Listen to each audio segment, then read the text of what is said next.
Holla at my boy Chop. What you about to say though? Holla at my boy Chop. Chop.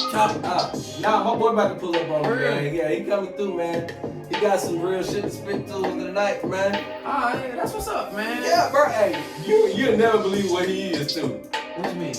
You'll never believe what he is. I ain't gonna tell you. I'm gonna let him tell you. Alright. I'm gonna let him tell you. But yeah, he's supposed to be coming through in a minute, though. But in the meantime, in between time, What's up, bro? we about to hit these beats. Ooh, we about to hit these streets with these heats. Ooh, these heats. Nigga, we got these heats. Ooh, coming Bryson Tiller, J Dunn Thriller. Yeah, you know I'm that nigga. Ooh, J Dunn Thriller. That's where you going? I'm going J Dunn Thriller. I got some heat coming for y'all, man. Y'all ain't gonna believe. Hey, man, speaking of some thriller, nigga, boy, Hold on, bro.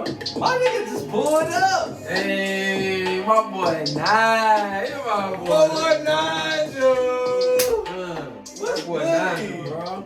Hey, man, what's up? My boy Nigel. Hey, man, nice for you to goddamn join us on the porch. I'm got my boy Nigel, Good bro. to be here.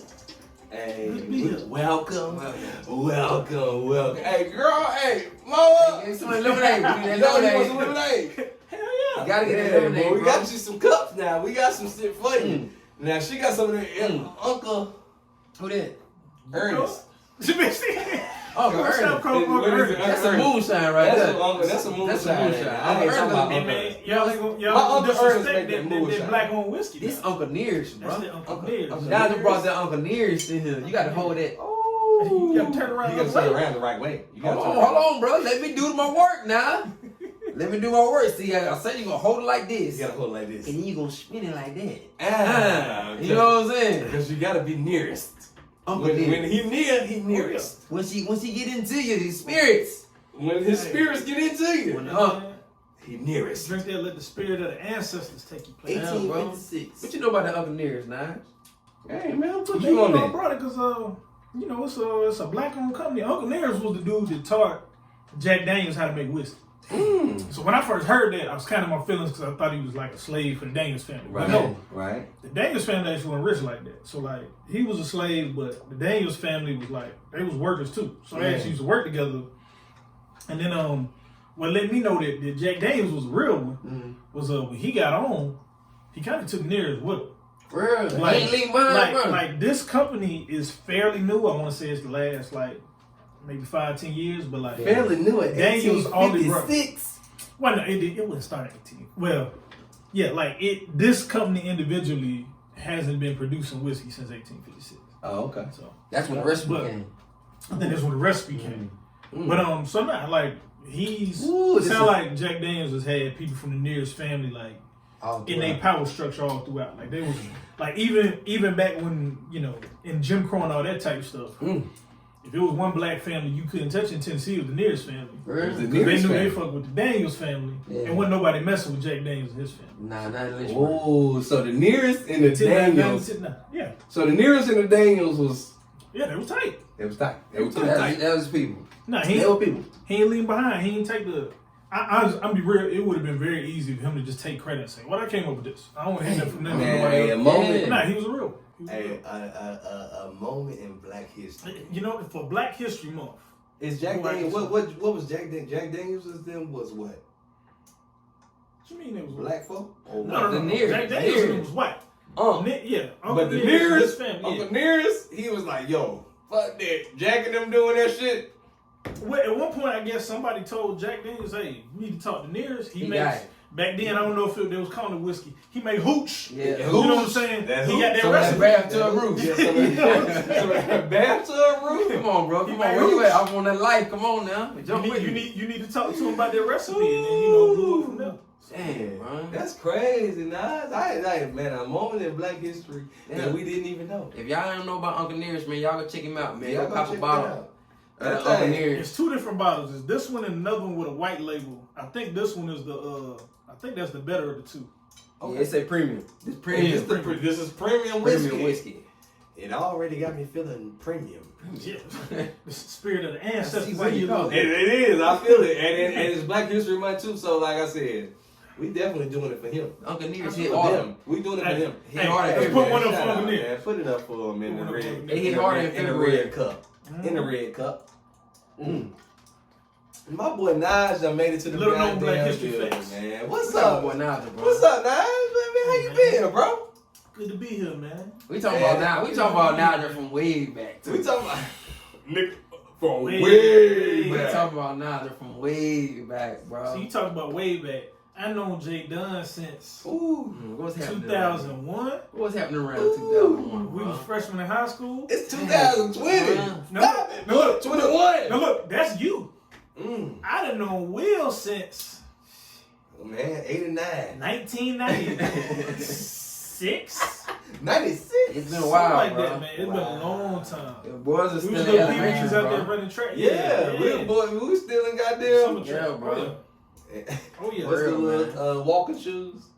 The ones you used to the wear. the white shoes that everybody. Took my got. kid. You don't try to used to kid. wear- nah. You don't try to act like you ain't never had them. No, I thought you was talking about them the shoes you used to wear back in the day. The What? K-Swisses. Those The walking shoes.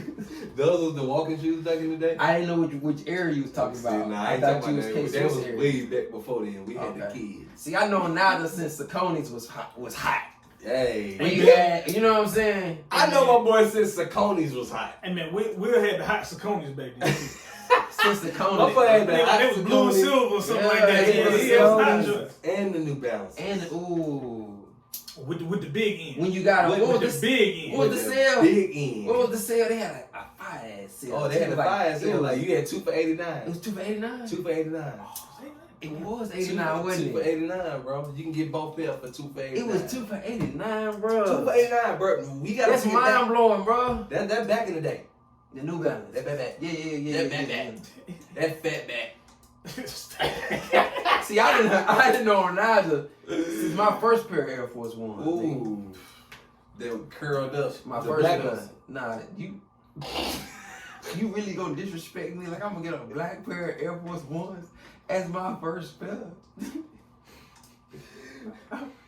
As my first pair of Air You Force look like the Ones? black with the gum bottoms too. What? You look like you rock the black pair. Come on, man. Like the black pair. See, I had some exclusives. Mid top. I had some mid Mid or top, high top. mid top brown suede with the Come on, cream, bro. with That the was your cream, first pair? with the cream check. He made it seem like it was better. Cream It was check. better than the black. Ain't nobody else had them, bro. Ain't nobody want them. It's exclusive. Nobody I was wanted them. It's exclusive. Nobody wanted them. I know what your first pair was. What was that? Go ahead. I wonder what he about to Go ahead say. and give it to us. What was it? Your first pair was some high top blacks. And you wore strapped up. With strap? With the strap up high, above the ankle. Above the I had a ankle. homeboy, his first pick was them Cameron pink joints. Ooh. With the pink slap shots to match. Bro, no way. No way. The pink on pink. No way.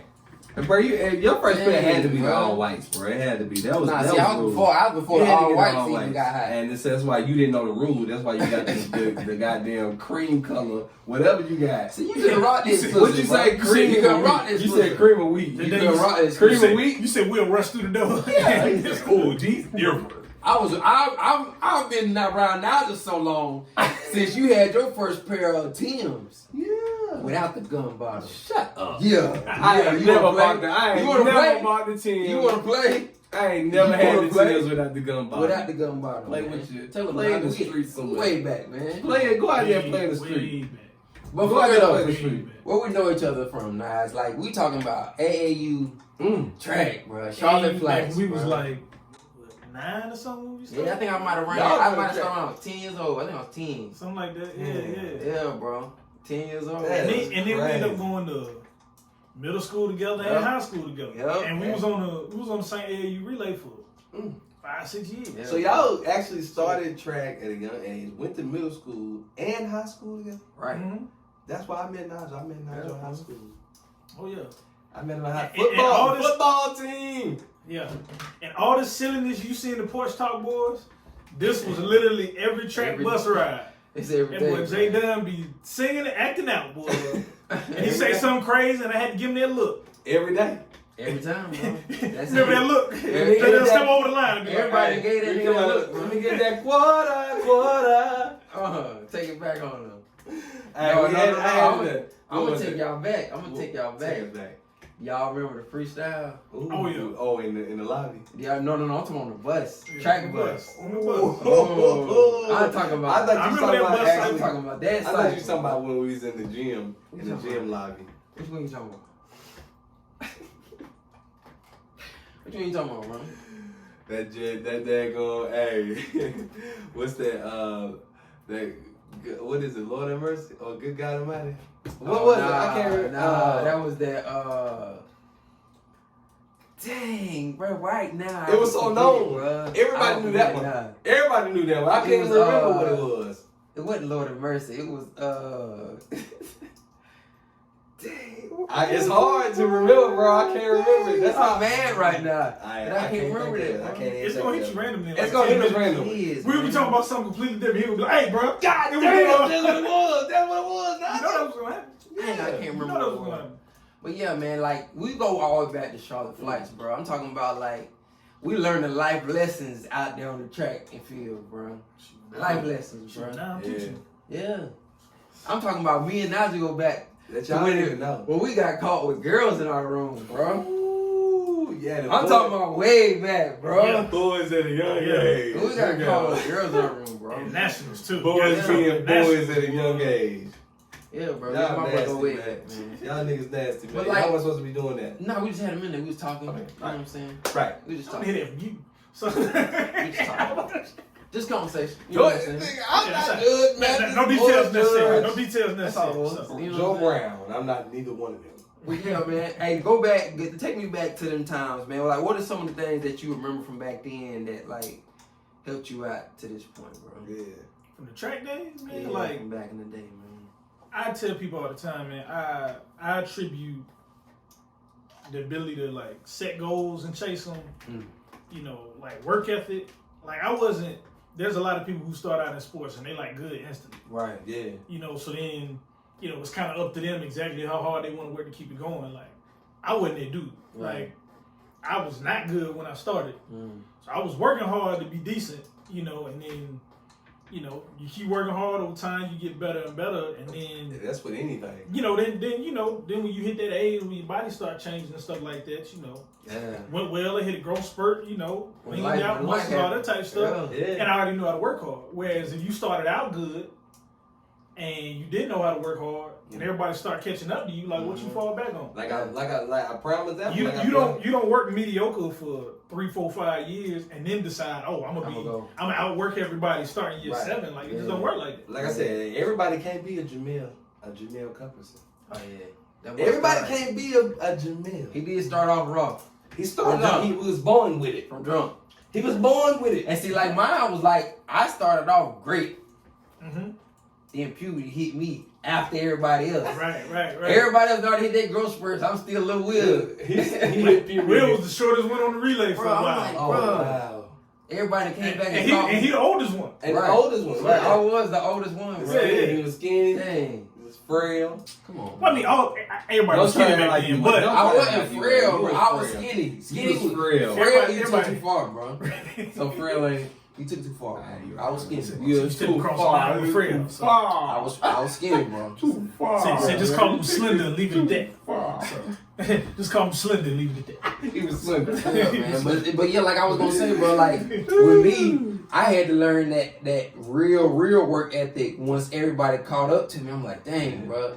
And see that weight on you, like, dang, when you was already good, Exactly. and then everybody catch up to you, like, Right. what happened to you, What bro? happened to you, Yeah. Yeah. And I'm like, dang, But that's bro. all- You That's gotta dig deep. You gotta dig. And I give a lot of credit to it was a dude that was on our relay, Brandon. Yeah. Brandon showed up. I mean, Brandon was an absolute monster. You remember in Little Giants when Spike came? Oh yeah. That would be Brandon. Jones. That would be Jones. That would be Jones. I mean, like Brandon showed it. He was that dude that like, whether y'all want to work hard or not, that ain't my problem. I'm going to get it every day. Every day. Every day. Right. Yeah. So look, it got So to he the was point where spiked. we was like, He was spiked. Yeah, bro. we was like, bro, we either gonna let him keep embarrassing us in front of these girls every day, Yeah. or we gonna try to run with him and get better. We're gonna level up. Yeah. So, I mean, we never caught up to him, but yeah, we got better. He got us because of That's a that. fact. Yeah. Because that our relay was winning nationals and stuff. Yeah, So, bro. Like we had never worked this hard until B. Jones came around, bro. Like he was doing shit with his dad. Yeah, so He already knew the game. Like we was working out. We went hard in practice. Oh, we went hard in practice. Yeah. That wasn't enough with B. Jones. We wasn't going hard at practice and then doing extra stuff in McCall Park. B. Jones woke up in the morning to go run. Right. In like, we talking about at like 13. Oh, yeah. We're not talking about in high school and college. We talking about like 13. B. Jones' first year running summer track, he got second in nationals. Not first, second in nationals. He didn't show up to the award stand because he didn't want that silver medal. He was hot. Like he was hot. He might be the most competitive person that I grew up with, bro. Man. So this was 13, 14 age group. So he was 13. He on the low side of the age group, get second. Then he won the medal. So he came back 14, destroyed them dudes. He broke the record that year. He broke the record? Broke the record that year. Oh, wow. Yeah, he broke the record that year. Wow, that's crazy. And see, like, this is one thing about it. Oh. My boy Nigel is like a track encyclopedia too now. A track encyclopedia. He know them times. He know the goddamn track. He know them times, bro. He can tell you the time that we ran back in 1999. He already know the track. He be like, boy, my ancestors ran on this one.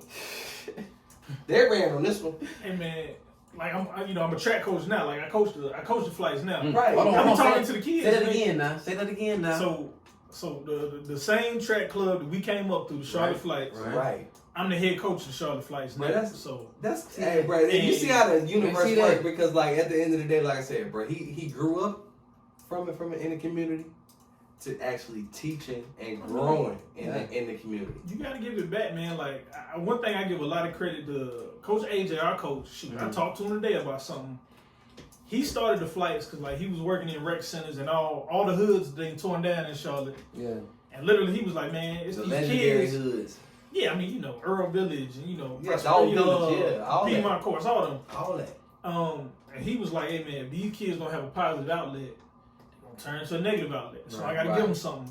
So I mean, like the flights. I mean, I had a good dad, so I didn't necessarily need that, but so much of the community needed that, and then like it was all these male role models. That's what I was about to say. Cause when you were saying that, bro, like out there it was such a community that you had everybody dad that was out there was your dad. Yeah. For real, bro. Mm-hmm. Like everybody was your dad. Especially back then, like the kids who didn't have supportive parents, they would just get on the bus and go to the meets. We ain't never know their parents. Like literally, they would just become part of your family at the track meet. Right. Somebody had to take them until they win. Right. Yeah. Somebody, mom and daddy feeding them. All that. Getting in the tent when it's 135 degrees out there. They getting food. You ain't got no cooler. They're like, hey, bro, take some of this water. Take these snacks, whatever. Take Gatorade, the water. It be people. We just go to nationals. You be going for nationals for a whole week. Yeah. It be kids, parents send them nationals with $25. Man, come on, man. That ain't gonna get you right. But it was other parents that stepped up, man. Come on, bro. I got you. Yeah. I mean, it was just that family atmosphere. And then, like, so many of them who dads weren't around or moms were in a bad spot, like, you just had all these male role models. Right, yeah. What I know now that I didn't know back then, and it's kind of the way I'm trying to set up the next generation of the flights, so many of them volunteers, a lot of them still out there now. A lot of these dudes ain't even know that much about track. Oh, wow. But they saw the cause of trying to be a positive outlet to these kids. Right. And they like, look, if I get here, the ones that do know about track, they can give me enough there so I can be an asset to track. But more than anything, like, shoot, I'm a mentor. I'm trying to teach these life lessons to them. That's real, bro. Yeah, it was a little girl I spoke to yesterday at practice because, she was about to quit. And I was like, look, quitting will become a habit if you let it. Like, if you let it. That's a fact. Once you quit something. You telling me your legs hurt. It's like, yes, this workout is hard. But no, you have to push through this. Because mentally, if you decide every time anything get hard, you can't push through it. Right. Bro, that could be one of the things that chase you the rest of your life. The rest of your life. Yeah. And see, like, that's something that I gave up because my legs was hurt. The better, the faster you learn that at a younger age, the more advantageous it's gonna be in your life. Exactly. Cause like once you get over something mentally, you know what I'm saying? When you set your mind, like you actually put it in your mind and then achieve it, you know what I'm saying? At a young age. It feels good for you. You know what a win is, bro. Exactly. You know what a win is. But there's a lot of people out here a lot of kids out here that don't do that because they give up so easily. Mm-hmm. Right. And they say, man, I don't want to do that, or I'm not good enough at it, or I'm not fast enough at it. Or they limit how hard they're willing to work for something. Right. It's almost like mentally they can say, okay, well, I'm not as good as that dude, but yeah, that ain't no big thing because I'm not trying that hard. Right. He doing too much or whatever the situation is. Right. But it's like I advocate. It's like, look, everybody's potential ain't exactly the same level, but like, if you work hard and become the best you can be, I can be proud of that. Yeah, there's no limit to what your potential could be. Right. Like, I can't say where your potential at. Right. And I mean, as much as I was All-American track athlete. I was all-conference football player. Right. The reason I gravitated towards coaching track versus coaching football was like, in football, no matter how good you are individually, if your team ain't good, if other things ain't good, if you're receiving, your quarterback ain't good, you don't get necessarily the feedback of knowing that you're getting better. You can't hide it. You can't hide it in track. It's track, whether you winning or not, like you got times, you got marks, all that type of stuff. So it's like you cannot hide. If you done the best you ever done, no matter what place you got it. Right. That's a PR, bro. I be proud. I mean, that's one of the kids on my team, he actually just committed to NC State track scholarship last week. That's what's up. You know, long jump. Shout out to him. Shout out. He went the meet where he jumped his furthest. He got 5th or 6th because it was a national meet. It was like 10 of the top 12 dudes in the nation was there at that meet. Yeah. So it's like I'm telling him like 23 feet ain't usually gonna get you 5th, 6th place in a high school community, but the fact that you jumped there for like already, you should still have your head up high. Right. And see, that's what it is about track. Like, and then see, a lot of sports you don't know how good you are. Because it's a product of how your team do. Yeah, right. You're right. You know, football, basketball, they start, you know what I'm saying, with the when AAU basketball got popping. Yeah. But even still, basketball stuff is relative. Right. If some dude in Ohio, if some dude's in Iowa and he dropping 30 points a game, you don't know who he playing against. It is right. Whereas some kid in Atlanta dropping 30 points a game, he got some comp. He got some comp out there. Track, like you got time. Times are the times, bro. They are what they are. Marks on jumps and stuff like whether you in Wisconsin, whether you in North Carolina. Oh yeah. And then like for recruiting purposes, like they'll find you. Right. Because like with times, it's like with football, it's like I need to see how your offense plays, what these yards mean. I don't care how they run, they got them times. All of that. So, them times. That's what he running. Okay. Yeah. What is he running in the 40? 40? Flat? I ain't gonna lie. Biggest misconceptions, man. Everybody. You tell people you run track, everybody be like, what's your 40s? Yeah, that's not even a track. I don't know. Right. But I tell you this. 41? A lot of the fastest players in the NFL, I mean, they came out that track world. They came out the track world, bro. It's ones you would never think of that came out the track world. Ty Gurley used to be he was on the World Junior team running the hurdles. That's crazy. You never would have thought Ty Gurley would have been on the hurdle. Nah.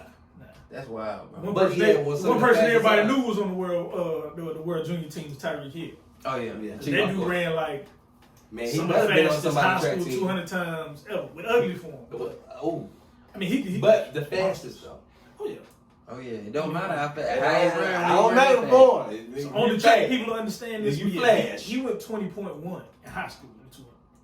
Bro, anytime you going 20 point anything, 20 anywhere is fast. Yeah. Be real. You going 21 low, you going fast. Right. It's unbelievable. Bro, that's blazing, bro. Yeah. And Naj, man, so all the way up into, like I said, man, where we are today with you coaching the Charlotte Flights. The Charlotte Flights, man, bro. That Uncle Ernest sitting on. Yeah. That's that Uncle Ernest in his cup. Uncle Ernest is in my cup. We drinking Nears. He drinking Nears.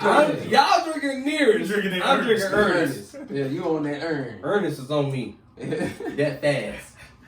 He's coming nearest. But nah, man, like I said, up until now, like I said, bro, what you doing now? What is it that you do by day? If you do that, if you coach them by night? Man, my day job, I'm actually in commercial real estate development now. Basically, what that means, I went to school I graduated from college of architecture, focused on architecture and building construction. My boy's the Black Bob the Builder. We got the Black Bob the Builder in the building. He did say architects, John. He did say he building shit out here. Yeah. Ain't nothing Nigel can't build. Ain't nothing. My boy General out here. He actually got a builder downtown. Yeah. And then shoot, I'm working on 2 more. You gonna see soon with. Don't put it out. Don't put it out right now. You're gonna see some 7 more. Well, one project is 6 billion. Don't put it all out there, Nigel. Don't put it all out there, Bob. Don't put it all out there, Bob. Come on, Bob. A lot of people don't even, you know what I'm saying, know somebody that had some input on a building, bro. They don't. Let alone building them. You know what I'm saying? My bro was in the behind the scenes version. Well, see, and it's the next level now. That we go. Like that building uptown. Right. The Ascent is right beside our room at Beaver Park. That was my last one when I was still a general contractor. Mm-hmm. So, general contractor, I mean, your job is you manage the resources, the schedule, get it built on time and on budget, right? Right. Where I'm at now on the development side, you see behind the scenes, all that before that. Before as a contractor, they already got the site. They probably already hired an architect. They got some of the design, all that type of stuff. Right. They hand that to you and say, get it done for me. Now I'm in it from the beginning. Like they call us when they have an idea. Hey, I got my money together. I want a new headquarters. My boy said they make dreams come true. Like it was just a dream. I had an idea up here. That's real. We're trying to remake the city. My boy make dreams come true. Bring it to us. I got a dream. Make it come true. I got a dream. You sound like Martin Luther. In this new day and age. You sound like Martin Luther in this new day. My boy is Martin Nigel Luther. Making them dreams come true, man. He had a dream. But let me ask you this too, man. Like when you were on the general contracting side, what was it that made you like, all right, look, I need to see what's going on in these back rooms. I got to be on the other side. Man, honestly, man, I felt like this is gonna sound like an overstatement because you're still a very big part of it when you're the general contractor.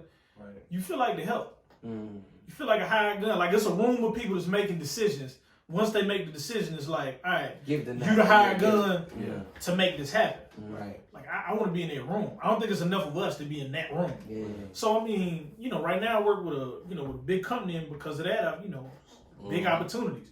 The building I'm building in Ballantyne right now, it's 15 stories tall in Ballantyne. Wow. Ain't no other 15-story tall buildings in Ballantyne for real, It ain't none. I ain't seen that. Not the tallest one. My boy building the tallest building in Ballantyne. He has the tallest building in Ballantyne. We gonna be able to tell our kids that, you know what I'm saying? And then I know the nigga that built that. Uncle Nigel. Hey, Uncle Nigel built that. We got Uncle Nearest and we got Uncle Nigel. We got Uncle Nearest? Yeah. Uncle Nigel. Uncle Nigel, bro. And 2021. The one I'm doing in Matthews, like Matthews put a plan together some years ago that they want to turn this one spot of land into the entertainment district. So my project is the start of that district. Like we the first ones in there. Damn. So like this is, you look up 10, 15 years from now, it'll be our current project, which is 6 buildings, then it'll be all this stuff connected to it. But once again, you can go back and say, look, we started that. Dang. So that's what's up, bro. Yeah. So that's gonna be like they kind of like they epicenter. Yeah. Like how that's supposed to be like the center. Yeah. I mean, theirs ain't gonna be. I don't think like it's gonna be as club heavy, but it's gonna mean like literally being at this site used to be a field of trees before we started building it. If you look at how tight the roads are and everything, it looks real urban. Right. Because they want to make the whole thing kind of urban. So next they're gonna come in with breweries and all that type stuff. Yeah. Just the regular, cool. Nightlife. Yeah. I mean, but one thing I love about my job, as stressful as it can be at times, man, is like, as you said, you get to ride by and look at something and be like... And you never know how stressful something like that could be. What you think just making sure a building is... what is the most stressful part of it? Yeah. Well, I mean, as much as you're using your technical expertise, you're also managing people. And whenever you're managing people, like... That's a whole different. Literally, I had to be the referee now between. That's a whole different game. My architect and my interior designer, or my contractor and my architect, or whatever the situation is. Yeah. And a lot of times, I'm the youngest person at the table and the only person of color. But it's like, look. But how y'all arguing about like y'all gotta? I mean, it's part of the game. I mean, what I realized too, as I look further and further behind the scenes, like relationships are important. Yeah. Like there's certain things we're able to do. Because me and my clients, develop a relationship with somebody. Right. Whereas, they get cold called from somebody else. They're like, I ain't ignoring that. I'm just ignoring that. I ain't worried about it. Right. But, they see me call, they can save my number. Oh, that's nice. Yeah, I got him. Right. It was a lady from, because now I got to work with the utilities in the city and everything. It was a lady from a utility company, from Spectrum. It's coming into one of our buildings. And one of my clients pissed off so bad and hung up on her and all that type of stuff. She called me back. She was like, look, I'm going to pull some strings, make this other thing happen for you. Yeah. So like you. Fuck him. Right. I'm going to make this happen for you. For you. Because I told you I would get it done. Right. I got nothing for him. Right. I hope he never called me again. But it's like, yeah, I mean, that's all of that is real. Let me handle all of that. I got you. Let me handle all that. I'm good. Absolutely. So, but now, man, I wanted to get into it, particularly once I moved back here. I mean, for those that don't know, I went to school in Atlanta, then I moved to the other side of the world for a couple years. What, Georgia Tech? Oh, we got to name them out now. Oh, my bad. Shout out, man. Name them out now. Shout out Georgia Tech, man. I'm going to go all the way back to Charlotte first. Oh, okay. With the Villa Heights Elementary School, which was over in Nodau back then. Now it's over on Irwin Avenue. First campus, Hardin, actually. It's in that campus. Went to J.T. Williams Middle School, right off Statesville. Don't do that. Hey, I ain't gonna hate. I ain't gonna hate. you know what I'm saying? Henry P. Hardin University High School. Went to Georgia Tech down in Atlanta. Okay. Graduated from Georgia Tech. Moved clear the other side of the world to Kuala Lumpur, Malaysia.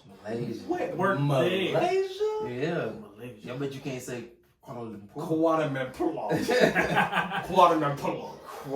That's a goddamn. Hey, I ain't never been there. Yeah. I ain't never heard of it. Malaysia, bro. When I tell you it's exactly halfway around the world. Man. Like it is 12 time zones away.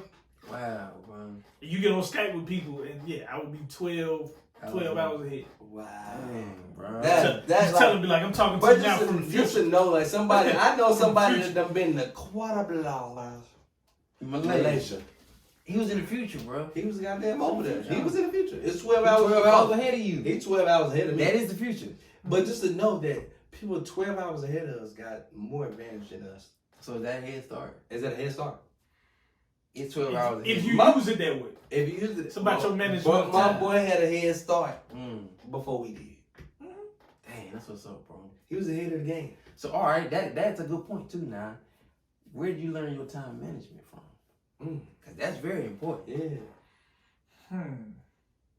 You know what? I thought I knew how to manage time in high school for real, but I think college is really what taught me. Like, Georgia Tech, even for an athlete, particularly in the college architects, is very strenuous. Yeah, that's true. And then obviously, doing track, really doing any sport, but especially football and them even more. But I mean, track, you're talking about, it's just multiple hours of the day that you just don't have available. That is true. So, I mean, you got to manage your time. If you don't manage your time, like, you're not.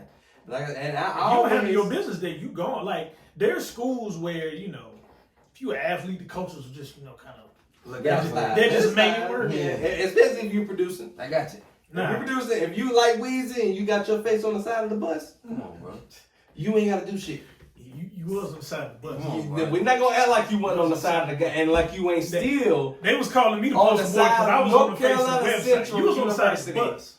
My boy's on North Carolina Central University with the bus, with the football bus. I didn't make the bus, bro. That's him. I did. When y'all see that bus, that's him.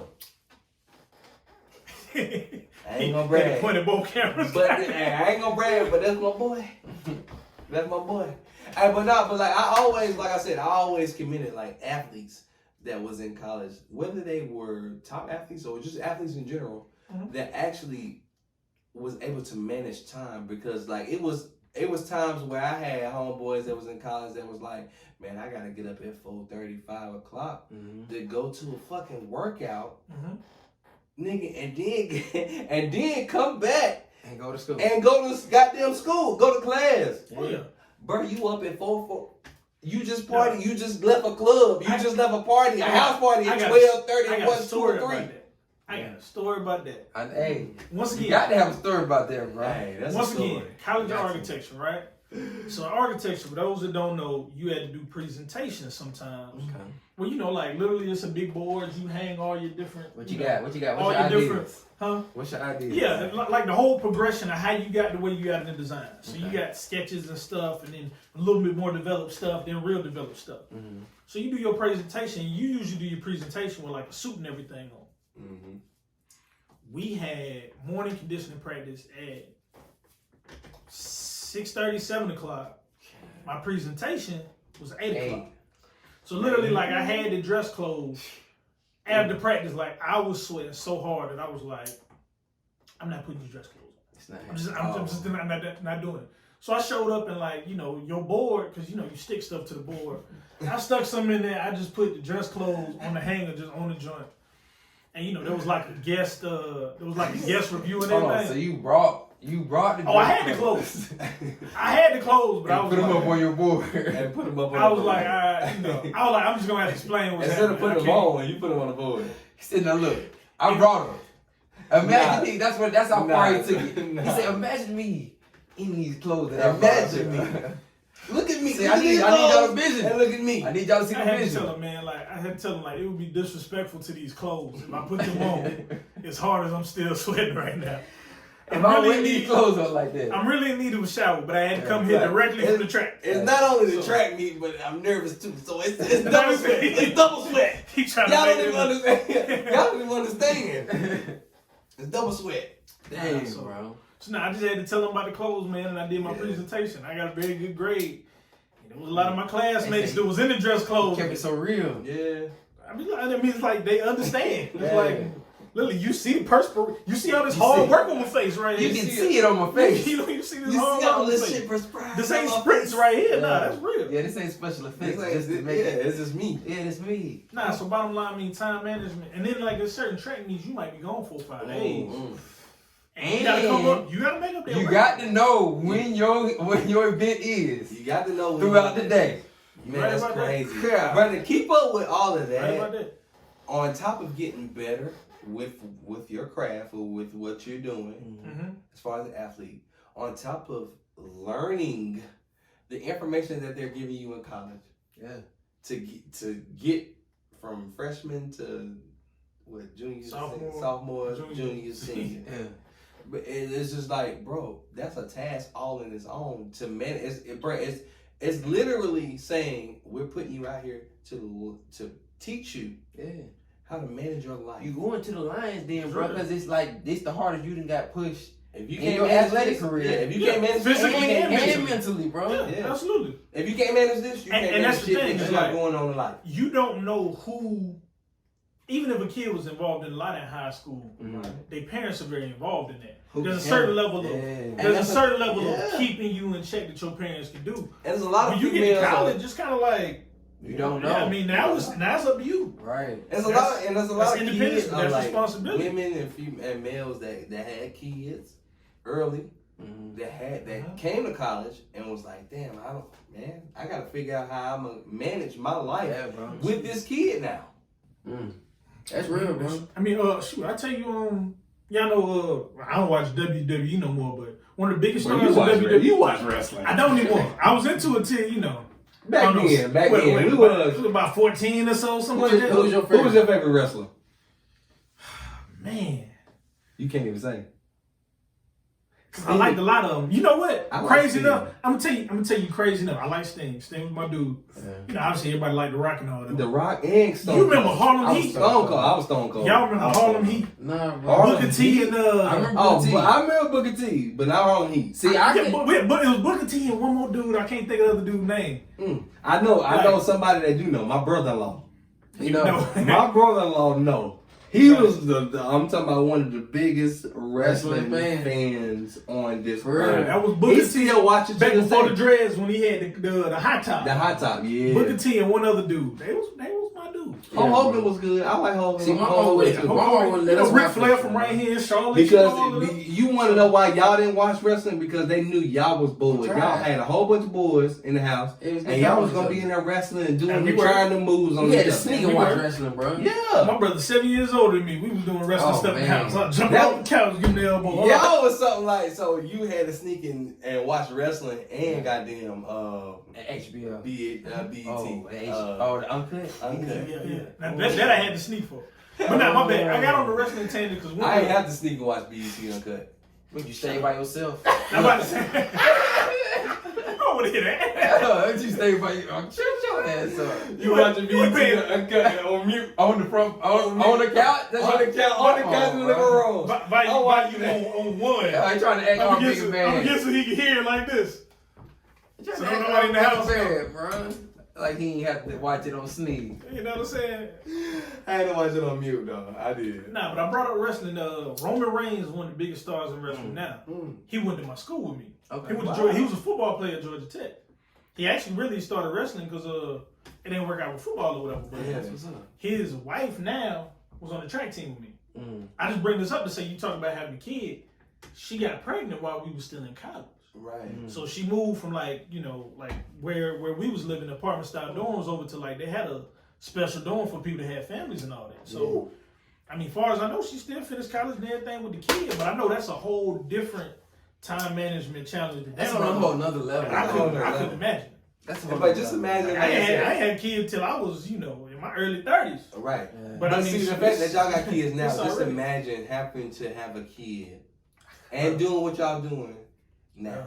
I couldn't, bro. You could. Like I couldn't imagine having a kid before I was out of college.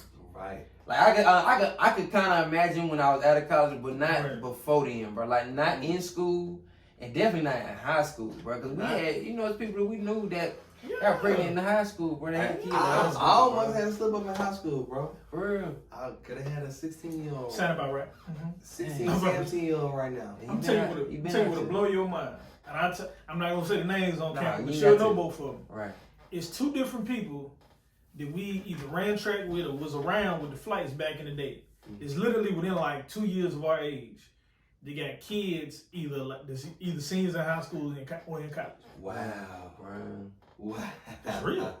Yeah. Wow, they got grown. One of them come kids. back, she coached with us now. Yeah. She 2 years old enough, They got so grown. 18. That's what's up. Grown kids. I mean, I'm jealous in the fact that like you gonna have kids out of you gonna have your house back so early. Yeah. But at the same time, man, like I wouldn't give up the 20s I have anything For nothing. Yeah. But see, that's what I'm saying. A lot of them missed out on their 20s because they had kids. But yeah, and we are. And we gotta embrace it. We gotta embrace it because at the end of the day, the older we get, the more wisdom, the more wiser we get. Right. You know what I'm saying? Like I used to look at getting old as such a bad thing. Now I look at it like, bro. It's not, bro. Right, like I can look back. I'm grateful to you be look back older 5 because years, then look back 5 years from that, and look back 5 years from that. Yeah. If you the exact same person 10, 15 years ago, not only that, that's trouble. So you should be learning. If you are the exact same person but still going through the same struggles that you did back then, you're not growing. If you and just to know that us as black men are still here, able to, strive to be better or whatever, bro, we blessed. Because we've been picked off. I know from as morbid as that sounds, how many people you know from back in the day that ain't here no more? From 10 years back, man, I know over 30, 40 people. I know over 30 people that hasn't made it to see 30 years old. That's real. Yeah, bro. And see, like the older we get now, it be jumping in my mind, bro. You know what I can think about? It's like, bro, now I can relate to our parents being this age. You know what I'm saying? You can. Like, that's how it goes. That's how it goes. That's how it goes. I can see my pops being my age now. You know what I'm saying?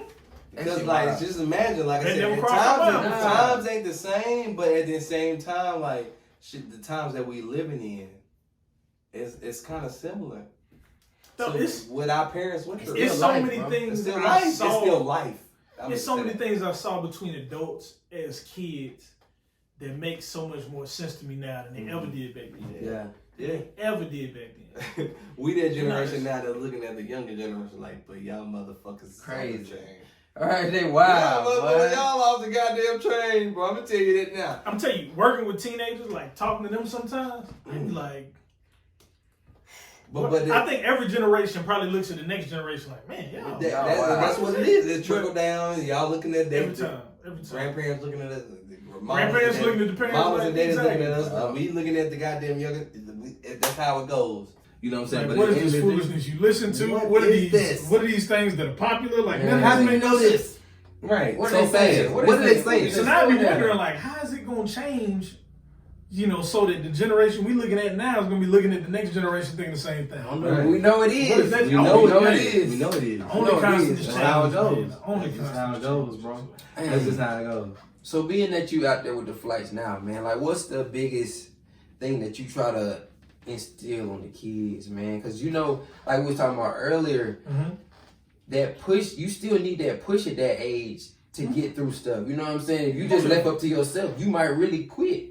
But if you got somebody in your corner saying, you know what I'm saying, talking some sense into you in that moment, you're like, all right, I may be tripping right now. Right. Let me go ahead and try what they saying. Exactly. So what's like the biggest thing that you try to put on them right now, like to get them to understand? I mean, some of those same things is like, I mean, you gotta, I mean, looking back, I understand this now, but just, kids understand that's completely different from adult understanding. Yeah. Right. It's a Bible scripture that says, when I was a child, I thought as a child. Mine says, I spoke as a child. I understood as a child. But what? But when I became a man, what you do with them childish things? I put away those childish things. Like that's one of the things. Those childish things. That's one of the things that hit me in my heart. But don't take them there, Nigel. Come on now. So don't you take them there, Sir Nigel. Sir Nigel. But bottom line is like, you realize kids is certain times that you hit a roadblock and like, not only do I say I don't know how they gonna respond to it, right. They don't know how they gonna respond to it yet. Right. And you had to be that person in the corner to say, look, you in that deep water. I know it's hard. This might be the first one. I know it doesn't feel good. Right. But life is gonna be. You gotta give them you gotta decide experience. Now. Right.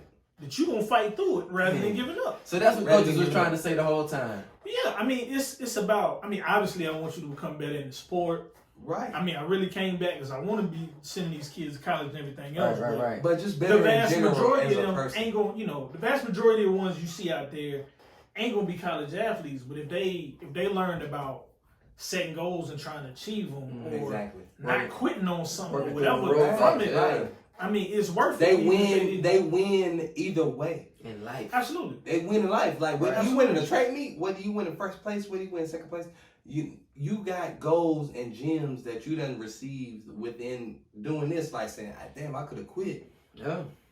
But Nigel, he told me. Uncle Nigel told me. Uncle Nigel told me. I need to push through this. I need to push through it because at the end of the day, if I don't. It's kids that are in college now, got scholarships in college or whatever, and they still call me, they still call AJ, everybody. And they be like, man, my relationship with my coach here, man, is just like, it ain't the same. I can tell it's like a job to him. Yeah. And a lot of people don't love you genuinely like I said, that's where like I said, when we instill that genuine love to our young ones, and then they go somewhere else and they don't receive it the same. Yeah. It's different too. I'm gonna tell you, I have a mentor. I have friends that they do a lot of side stuff outside of work to build more wealth. Yeah. And I'm 100% for that because financial freedom is huge. They think I'm crazy because I spend time doing this volunteer stuff outside of work. But the thing is, like, man, it's almost like I feel obligation. Like you said, you can see your dad at this age. Yeah. Right. I'm at that age all them other coaches was when we was out there. Right. They was giving their time that they could have been using to do something else. Right. To try to take knuckleheads like us and teach them some life lessons, make them better, get them somewhere. So I talked to daggone Coach Armstrong the other day too. Word. Yeah, I remember Coach Armstrong. Yeah, Coach Armstrong, bro. But now, man, we at that point now where like more and more of the people that ran with us are trying to come back, man. Yeah. So trying to come back and coach and get back, man. So it's I'm thankful for everybody to come out there, man, because the kids, that need in the black community ain't going nowhere. It ain't going nowhere. We got white and Latino kids out there too. But that bottom line is we want to get it to them kids in need. Exactly. For any kid in need. Not just the black, but any kid in need. Because at the end of the day, like I said, that's what the community of the Porch boys. Right. It's about, bro. That's what it's about, bro. Tell them about the other organization that you was doing. Talking about Boyz II Men? Yeah, man. So that's not the sing group. We ain't talking about guys. We talking about not the sing group. Yeah. We ain't talking about feelings. I had a voice. I don't quite had a voice for that. I hum a mean one though. I hum and do all the theatrics, boy. Let it snow. All that. We ain't talking about them. We talking about the Boyz and Men program. I lip sync that Boyz II Men like a mug. But anyway, man, Boyz II Men Leadership Academy is just it's really youth ministry to my thirst through my church that Uncle Nearest got stuck. He's a through my church that I lead, it's upon us. Uncle Nearest is upon us. It's spirit of Nearest. It's hitting me. Hey, shout out to Black History Month. Shout out to Black History. And Uncle Nearest. Uncle. 1856. Uncle representing that. Back in 1856, Uncle Nearest. Yeah. So, man, Boyz II Men Leadership Academy, man. So, for middle school and high school age boys, man. So you really trying to. It's similar concept. It's just instead of sports, you just doing it through other things. Whether we talking about real life experiences or what's going on in the world, we could be talking about anything from finances. You could be teaching them how to do something new. New life skills, whatever the situation is, man. Just trying to get in their ear, man. Trying to lead kids, down the right path. Right. And so a lot of moms just say, look, I can tell them everything under the sun. He need a strong black man talking to him. Yeah. That's actually making it, and that's actually doing something productive in the community to be like, okay, I see. Right. Damn. He say he what? Oh, he teaching, and he's actually a coach of a track team. He's not only that. He's actually Bob the Builder himself. You know what I'm saying? Not only building the city. He's goddamn Bob the Builder's father. He oversee what Bob the Builder is building. He give Bob the Builder the details. He give Bob the Builder the details to go build that shit. I hire Bob. Right. Yeah, I hire Bob to go build that shit. He is Bob the Builder. Right. Dang, bro. That's on another level. That's real, bro. Let me ask you this, bro. Yeah. So, being that you had your pops in your life, like. Yeah, both parents. Right, yeah. What's those lessons that you learned from your pops that you feel like kids, who don't have their pops might not learn until they get out there on their own? Right? Like, what's some of them things that you found out early? I mean, you know what? And crazy enough, this is one of the things I struggled with looking back, like I didn't understand as a kid. My dad, and then he directly got it from his grandfather, who's still alive. He's 93. But man, shout out to Granddad. I mean, still driving, living 2-story house, all that, man. That's crazy, man. My grandma's 97, 98. Yeah. She was still driving. Ronaldo just had his great aunt just died. She was 100. She about to be 103. Wow, that's a blessing, man. Yeah. Like I said, bro, to have a grandma that's 98 that would still want to drive and still with a sharp mind. We talking about 19, 20, 30s. We're going a quick tangent, but like my grandfather lives right outside of D.C. Oh. So literally, when I went to the African American Museum in D.C., and that's a floor that goes from like the 1920s to the 1950s. I still have. I was like, museum. You gotta go. I gotta go, bro. I gotta go check it out. If you know somebody that's a veteran, they can get you in and skip the line. Just so you know. They got the. I think you know VIP pass. I think I know a veteran. Not only do they have the VIP pass, they can get you in. What if they did? They got to go. What if I say it's my granddaddy? My granddaddy. I mean, if the spirit of Uncle Nearest can walk you up to the door and show you my granddaddy's granddaddy, Uncle Nearest, that was a veteran. Maybe he was a veteran. Let me get in. Nah, but I had to take my grandfather back because I was like, I want to hear the stories from back then. Yeah. So like, what I'm actually doing now, buying like some video recorders and giving them some questions. I want to have him speaking about his life and stuff. So to have he's told me a lot of stories, but shoot. One day I ain't gonna be here. Exactly, I want to have some tapes that my son and my grandson can say, hey, man, this was my great grandfather that was born during the Great Depression. It's questions that I actually want to ask my grandma. Like I said, she's 98 years old. She done seen here. She done been here. She done seen it. Almost 100 years. Yeah, bro. See, that made me think about it too, bro. Because I had them same conversations with my great aunts. That's 80s, 90s, and we didn't record it.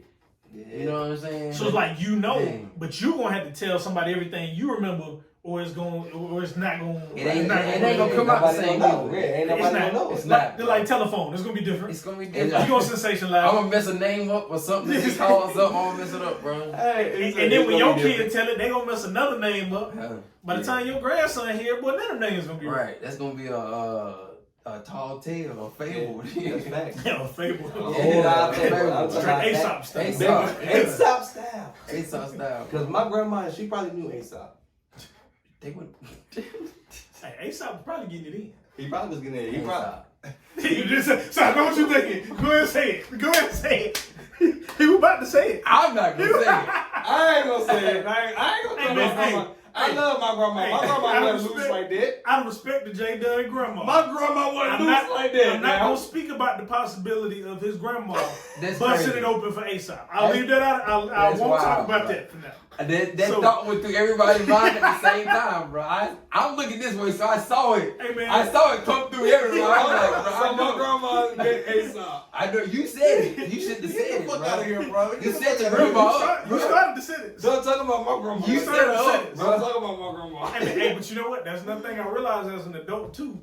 Be like, everybody think, oh, that's my mama, that's my aunt, that's my grandma. Yeah. She couldn't have been like that when she was young. She couldn't. Oh no, she was loose. She got so loose as a goose. Don't get me started. Grandma was out here getting in. Grandma was getting. Now we ain't gonna act like grandma back in the day. Dang, right, was all holy as she is now. Your grandma, you know what? Don't mind. Let me get back on topic. Okay, so let's go back. My dad and my grandfather, man. Like one thing I learned from them, honestly, is like. My dad told a lot of people to meet my dad, be like, man, he real dry, he real straight laced, whatever the situation is. Hey, he got a story like my dad was a straight up revolutionary in college. Like he was the student body president at Morgan State. Like they kidnapped the administration over some stuff. They would be like he was like revolutionary back then. I got a homeboy. That was real Black Panther style. Yeah, I got a homeboy that's His pops looked like he was in the Black Panthers. He wasn't a Black Panther, but he was a Blue Panther. Straight. He was a panther. He was a panther. He was a slate gray panther. Yeah. He was Dog. Dark panther. Slate gray panther. He was dark panther. I got a homeboy that's he's a commentator on like MSNBC and stuff that worked for Morgan State. Yeah. I want to find out if they had like posters from that election back in the 70s when my dad was running. Because they said the dude they ran against was like, they was clean cut. They wore suits all the time. Yeah. My dad and them they showed up with like denim, bucket hats and beards to these presidential debates and stuff. I want to, if somebody invents a time machine, I'm going back to the 70s. So you telling me, talk to my dad. Hold on, you telling me your pops. Yes. Yeah, military, Colonel Orr that you met. Yes. Colonel Orr. Mr. Orr had the denim bucket hat with the beard. I got Big Colonel Orr. Morgan State. I think I got a picture on my phone. I'm going to have to find and show it to you when we're done with the interview. Wow. But bottom line is like my dad, like a lot of people feel like my dad and my grandfather, like they always preach from the very beginning is like, independence. You got to make something of yourself. Right. Like they used to tell me like my biggest job as a parent is not to make sure you rich and powerful and all that. Right. And to make sure you are a person who understands the world, who can stand on your own 2 feet, who can provide for your own family when the time comes, etc. Right. And that seemed very matter of fact to me. It didn't seem like, you're not telling me nothing. You're not telling me. But now I look up and it's like, he was telling me the whole game. It was the game because there's so many people our age right. They still rely heavily on their parents. Right. They still don't understand the little jewels he was giving me about being a black man in America. And this is one of the things you understand a whole lot more now that you're a dad. Right.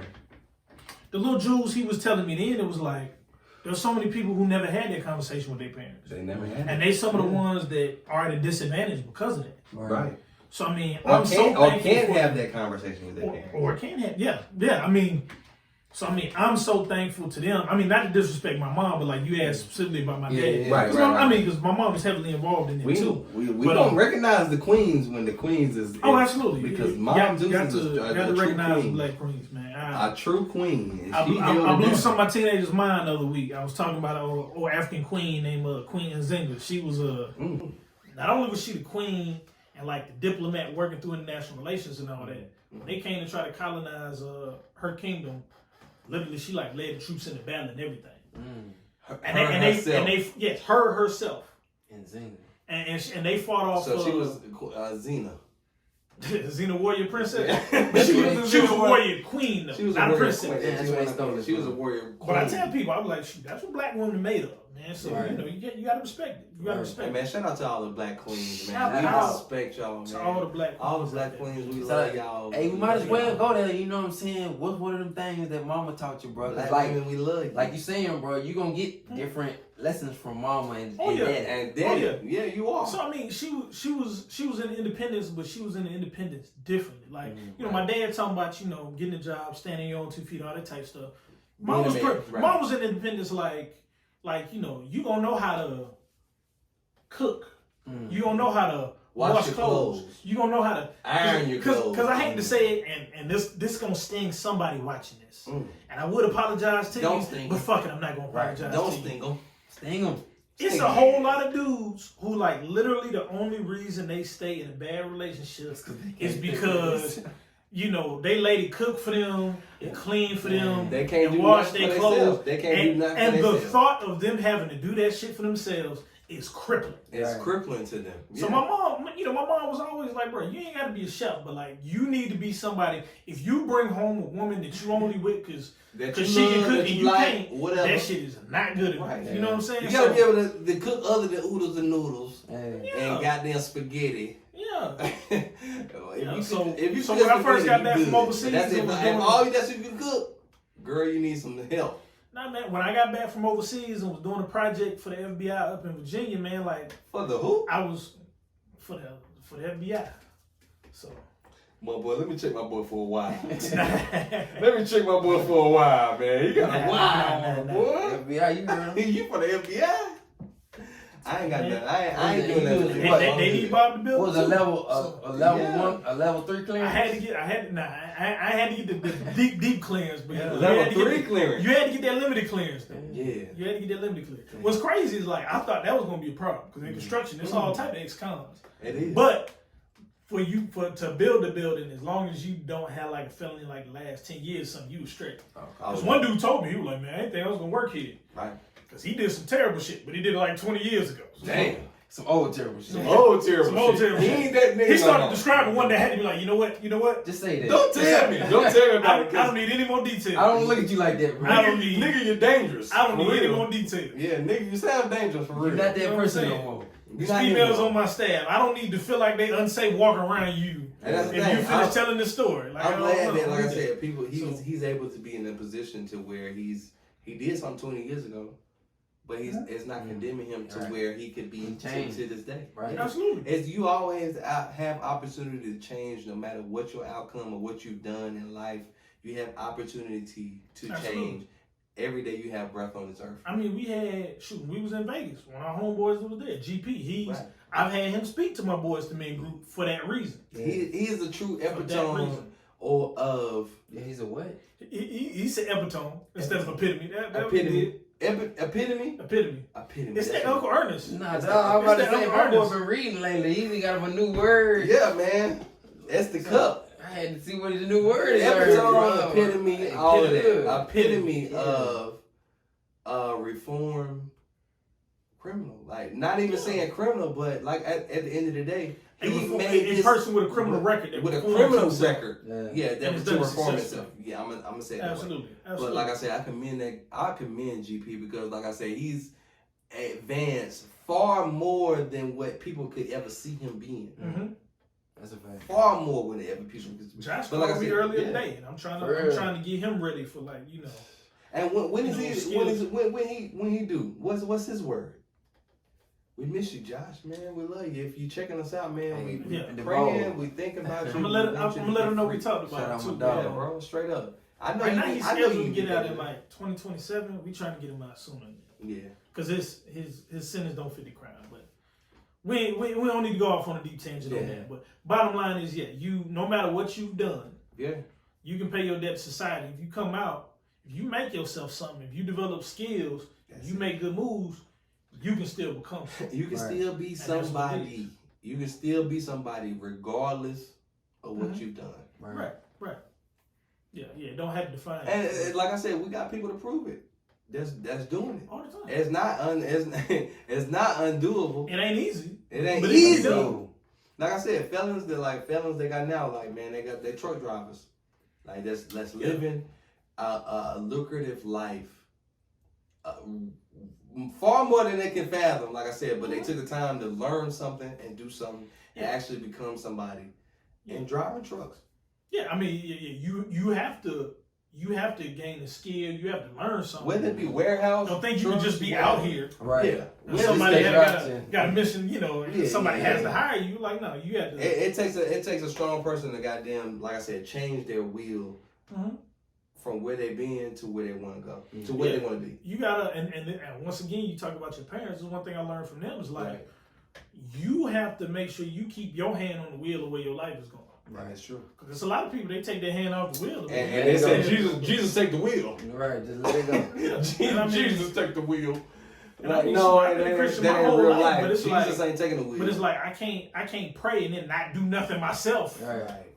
You know, to control my own life. It'll be more like the GPS. The GPS. Right. The GPS. I still gotta drive. You gotta drive, but somebody is guiding you. Right. Somebody is telling you where to go. Yeah, man. There's moments where he gonna have to drive for me to save me from something. But yeah, overall, I still gotta drive. I still gotta drive. So right, bro. So, with you having a son now, man, like, first off, like, what has it been like, you know what I'm saying, seeing little Calvin grow up, man? Man, it's phenomenal, man. Like, it's a lot of work. It can be frustrating at times, etc., man. But, like, the fact that you shaping the life of somebody you helped create, right? It's unbelievable. Yeah, it's unbelievable. And then, but then at the same time, too, like, every world event now, it made me think that much harder about it. Like, it's a lot of stuff. My dad has prepared me very well for a lot of things you deal with. Right. Just as a man and then as a black man. Right.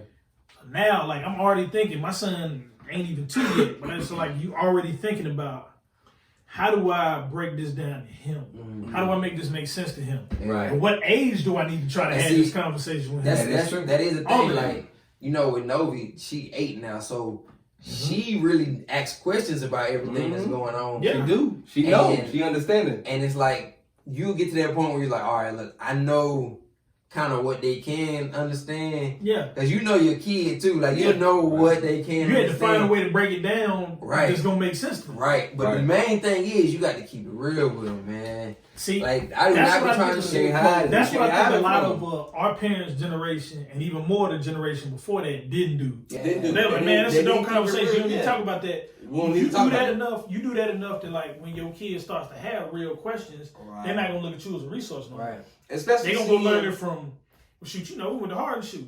If you didn't have parents that you could talk to about stuff, you learn out here in these streets. You learn it from your friends. And you don't know exactly what form that's going to take. That's where you learn most of the lessons. And like I said, the knowledge, the technology that's going on today with how the kids are operating, they're more prone to the phones, the tablets, you know what I'm saying, social media, all of that. They see what's going on. They see what's going on. Right. Well, the world is more connected, man. You can find out what's happening all over the world. All over the world. Just like that. Just like that. And see, and back in the day, we couldn't. We didn't have that access. We didn't have that, you know what I'm saying, that technology to say, oh, damn, this what's going on. This what's happening for real. All we had was the textbooks that they was teaching us out of that really wasn't telling us the real.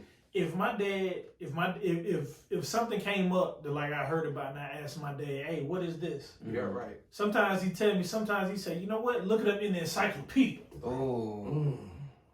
The encyclopedia. You ain't never had to look up something. Is the encyclopedia. And don't let your encyclopedia be old. Oh my God. No. I'm like, legit. Is the encyclopedia. Wikipedia is the new encyclopedia. Wikipedia. You know it is. But encyclopedia. But encyclopedia is not heard of right now. Google back in the People day. are not going. Like, you really, that was the only place you could go to find out what somebody meant without. Right. Well, that's what kids do now. Like, literally, I talk to kids about stuff. The way I do Black History with my kids, boys to men, like, I pull out stuff for them, and I had them look it up first. Yeah. Look up 3-4 different sources. Tell me what you think is important out of it. Then I'm going to tell you what I want you to learn from it. Situation. It's the information age, man. So, like, that's a gift, but at the same time, it can be a curse just because all information ain't good information out here. So, you had to check multiple sources. You had to figure out what's out there. Hopefully, those kids, they'll look all this stuff up, and if they got questions, it's somebody they can ask the real questions to. Real questions, too. Right. Because, you know, you just read something from a crazy source and don't ask no questions. Then you had the people out there that's, now you giving out false knowledge from what you think, from what you think you understood or learned, and it ain't right. Exactly. Yeah, that is real, man. Man, that's real. 100% real. That's real nice, man. I like, bro. I appreciate you for coming through sharing. We got my boy Nigel. We got my boy. Hey. Oh, I came through sharing that real shit, yo. Yeah, man. Hey, shout out Nigel, man. Let them know where they can find you at. Yeah. And if they want to build a building or a house? If you got an idea, a dog house or you got whatever. an idea. Well, not a house. I do commercial, but If I know you got an idea. So that you need to come to fruition. Hey, calm yeah, on, man. Nigel Orr, Instagram is doctor, spelled out the word doctor, NO87. My boy MD. God damn! Well, what schools you say you went to? Hey, hold on. Let me back up. I'm not a doctor. So. All right. I honestly did that. There was a James Bond villain back in the day named Dr. No. Dr. No. I remember. This was I remember. Dr. No. So, I sold it from that way. Now, my wife who is a PhD, she be like, oh, you gonna put doctor in your name? I'm like, right. Is hers I ain't changing it now. No. Oh. See? Hers just had misses in it. See, well, no. You know what? Hers does say like Miss or PhD or something like that. Okay. So, she had to let you know. She had the humble brag in there too. Yeah, she had to let you know, bro. Man, we got the Black Hustable family. But nah, man, and then the track team is at charlotteflights.com. Okay. So we just had 5 kids. If y'all want to sign up for track meets or track experiences or track learning, y'all holler at my boy. If you want to sign up to run track, if you want to sign up to run track, damn it, all of it.